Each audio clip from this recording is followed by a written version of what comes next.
if you could walk us through your goal. Obviously, you and Brendan had quite a nice combination before you came in on Blake. And then just your thoughts on the overall performance. You guys had control there for a while until Antonio kind of had that thunderbolt. So yeah, what do you think of the game as a whole for the team? Yeah, I'll start with the game.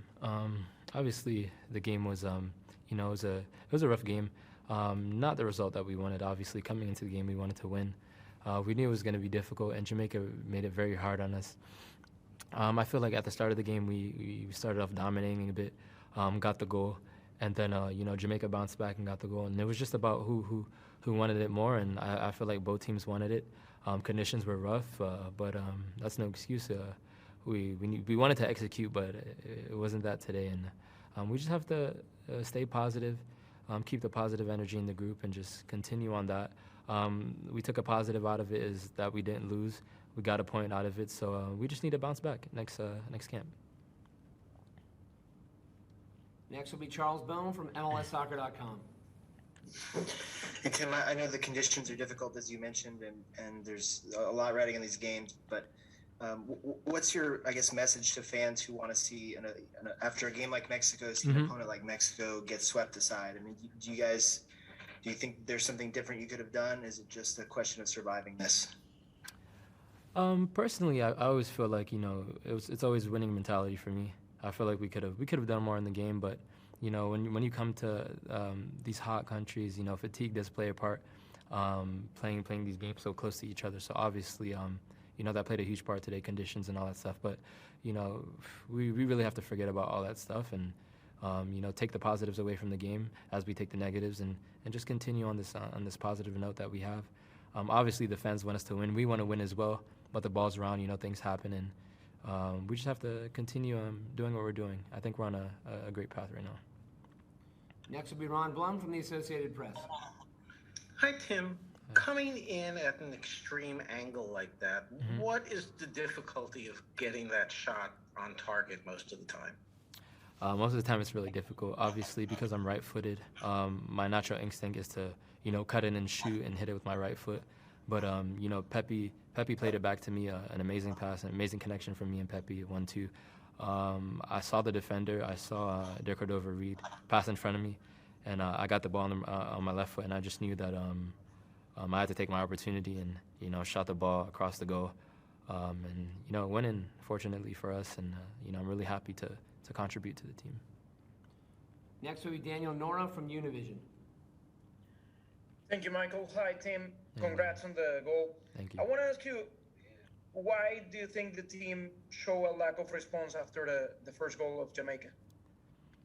I don't think we necessarily didn't show a lack of response after the goal of Jamaica. I just feel like, where we were at, we just needed to just push a little bit more. Obviously, like I said before, conditions were rough. We're running on fatigue, but that's no excuse. But, things happen, and I feel like it was just one of those games. We didn't lose. That's a positive that we take from it. We got the tie. We got the extra point. So I think we're in a good place, and, we just have to bounce back in the next games. And, I'm happy for where we're at right now. Next will be Paul Tenorio. Thanks so much, Michael, and thanks, Tim. Appreciate it, man. Congrats on the goal. Thank you.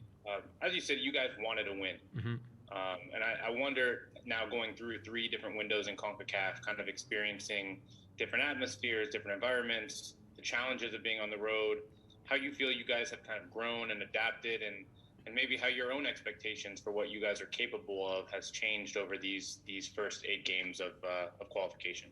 Thank you. Honestly, I think we're growing. Each camp that we come in, the games that we play, we grow. Obviously, like you saw last time we went away to Panama, similar conditions, and we lost. And this time we came out with a tie. So it's definitely a positive to take away from that. Away games are super hard, but I feel like the boys are doing well. I'm happy. I'm at a happy place. I'm confident when I'm in here. I'm enjoying my football here, and we just have to continue bouncing off of the positive energy that we have, and I think consistency will come. We're all super young, so it's all a learning experience, and I'm happy with where we're at right now. Next will be Emily Olsen from USA Today. Thank you, Michael. Tim, you talked a little bit about it after Mexico, and whether FIFA gives it to you or not, let's say the Costa Rica goal counts. So you have 2 goals and an assist since your Panama performance. How would you assess, what you were able to learn from a down performance and change how you perform the next 3 games? And in addition to that, how much did you think about or take away the information from that October window to apply it to this one? Obviously, in the October window, coming back, joining the squad, it was my first away game. It was a bit of a shock. Obviously, it wasn't the easiest game. It was one of those games where you have to fight till the end, and it was a rough game. But I just got back into training the next day with the boys, and coach helped me immensely, and just put me back on the right track. And to be honest, I've just the energy that I get from the boys is amazing each time I come into camp, and just being with them is a blessing. So it just shows on the field. We have really good connections. Personally, I'm playing very well, and I'm happy that I can even contribute to goals and assists. And right now, I'm just at a happy place, and I'm just keeping it super positive, and I just hope for the best for us, and we can do it. We just have to put our minds to it. 2 more questions for Tim. We'll start with Ryan Talmadge from Goal.com. Hey, Tim, you talk about confidence and being in a happy place and just being in that zone. And that's especially important when you're an attacker, because it gives you reason to just try things, and things just seem to kind of work out. And this is kind of the start of a big period for you. You have these games. You're going back to Lille. You have Champions League coming up. I think Monaco's in there. Some big games coming up. How do you kind of continue it? And when you're on the field in this kind of zone, what kind of goes through your head? Oh, man. Already coming into the game, I knew that I was going to have to make an impact after the Mexico game. I knew that there were going to be a little bit more expectations, with me starting again, obviously. And I'm just happy to take that opportunity and help the team. With regards to, keeping my confidence, I just have to, when I'm here, I feel amazing. It's like a breath of fresh air, being with the boys. We play so well together. We've known each other for a long time, so it's truly amazing coming back here and playing, and I think it shows on the field. And just going back to my club, I just have to build off the positives that I've done with the national team. Keep that positive energy going, and keep that confidence high, and go back to my team, connect with Jonathan David, and just to continue, and then come back to the national team in the next camp, and get down to business. Last question goes to Claudio Villalobos. Hey, Tim. Thank you, Michael. It's easy to talk about this team for obvious reasons about how young the group is and everything else. But I would like your take in terms of how much of you young guys like you have fed up from the other young veterans that this team have, and their contribution to your growth. No. Oh, man. They've had a huge contribution, to my growth on this team.